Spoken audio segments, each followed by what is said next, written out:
जय श्री राम।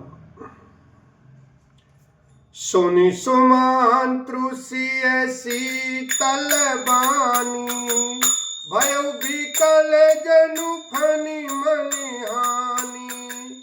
नयन सूज नहीं सुनई न काना, कही न सकई कछियत अकुलाना। सुमंत्र सीता जी की शीतल वाणी सुनकर ऐसे व्याकुल हो गए जैसे सांप मणि खो जाने पर। नेत्रों से कुछ सूझता नहीं, कानों से सुनाई नहीं देता। वे बहुत व्याकुल हो गए, कुछ कह नहीं सकते। राम प्रबोध कीन बहु भांति, यद्यपि होती नहीं शीतल छाती। जतन अनेक साथ हित कीने, उचित उतर रघुनंदन दीने। श्री रामचंद्र जी ने उनका बहुत प्रकार से समाधान किया, तो भी उनकी छाती ठंडी न हुई। साथ चलने के लिए मंत्री ने अनेकों यत्न किए, युक्तियां पेश की, पर रघुनंदन श्री राम जी उन सब युक्तियों का यथोचित उत्तर देते गए। मेटी जाई नहीं राम रजाई, कठिन कर्म गति कछु न बसाई। राम लखन सिय पद सिरुनाई, फिर बनिक जिम मूर गवाई। श्री राम जी की आज्ञा मेटी नहीं जा सकती। कर्म की गति कठिन है, उस पर कुछ भी वश नहीं चलता। श्री राम लक्ष्मण और सीता जी के चरणों में सिर नवाकर सुमंत्र इस तरह लौटे जैसे कोई व्यापारी अपना मूलधन पूंजी गंवा कर लौटे।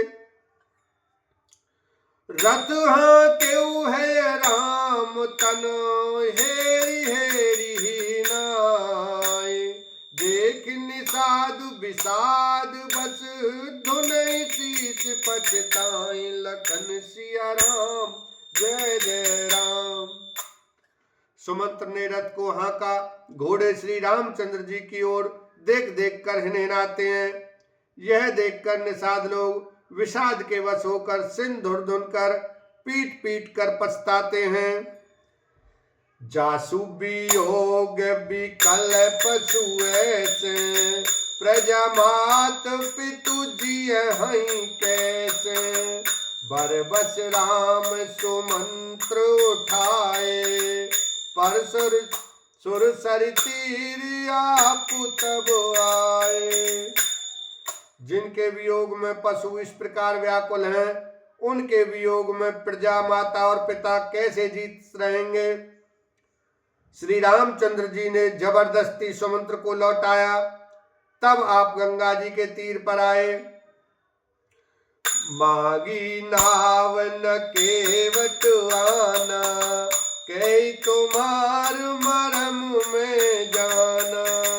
चरण कमल रज कहूँ सब कही, मानुष करनि मूरी कछु ऐई। श्री राम ने केवट से नाव मांगी, पर वह लाता नहीं। वह कहने लगा, मैंने तुम्हारा मर्म भेद जान लिया है। तुम्हारे चरण कमलों की धूल के लिए सब लोग कहते हैं कि वह मनुष्य बना देने वाली कोई जड़ी है।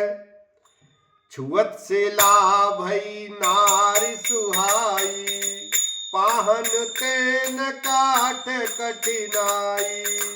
तरनी मुनि घरनी होई जाई, बाट परई मोरी नाव उड़ाई। जिसके छूते ही पत्थर की शिला सुंदर स्त्री हो गई। मेरी नाव तो काठ की है, काठ पत्थर से कठोर तो होता नहीं।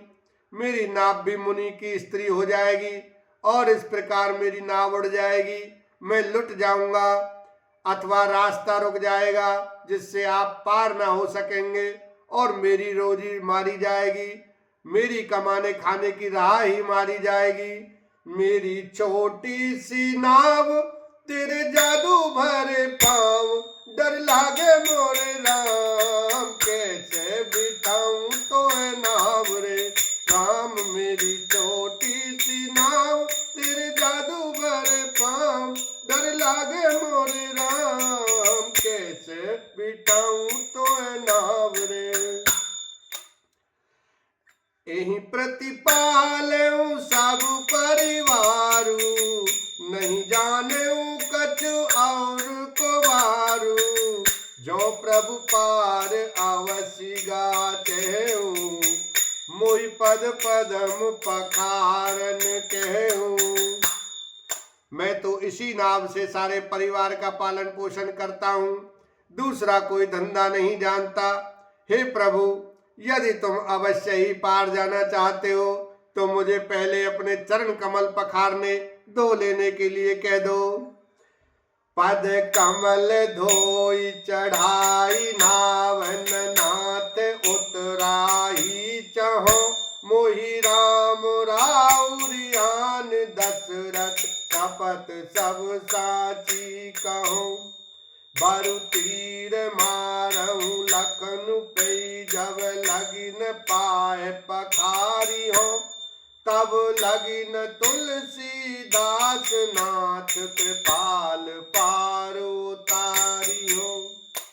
हे नाथ, मैं चरण कमल धोकर आप लोगों को नाव पर चढ़ा लूंगा, मैं आपसे कुछ उतराई नहीं चाहता।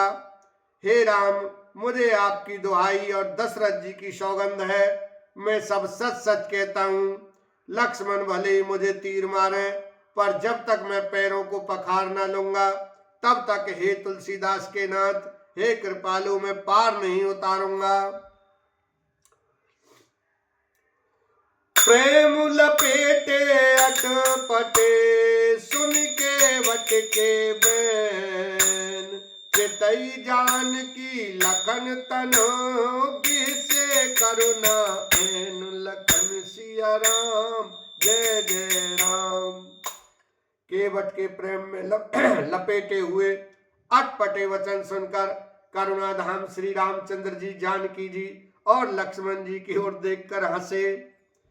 कृपा से हिंद बोले मुस्काई सोई करु जही तव नाव न जाई बेग आनु जल पाए पखारू हो तो विलंब उतारही पारू। कृपा के समुद्र श्री रामचंद्र जी केवट से मुस्कुराकर बोले, भाई तू वही कर जिससे तेरी नाव न जाए, जल्दी पानी ला और पैर धो ले, देर हो रही है, पार उतार दे। जासु नाम सुमिरत एक बारा उतरही नर भव सिंधु अपारा सोई कृपाल के वटहिनी होरा जही जग किए तिहु पगउत तोरा।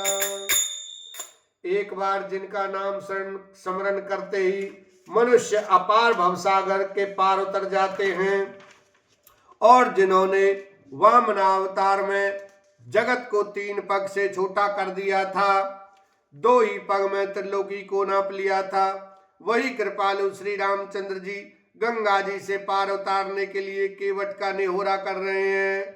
बोलो सियावर रामचंद्र की जय, उमापति महादेव की जय।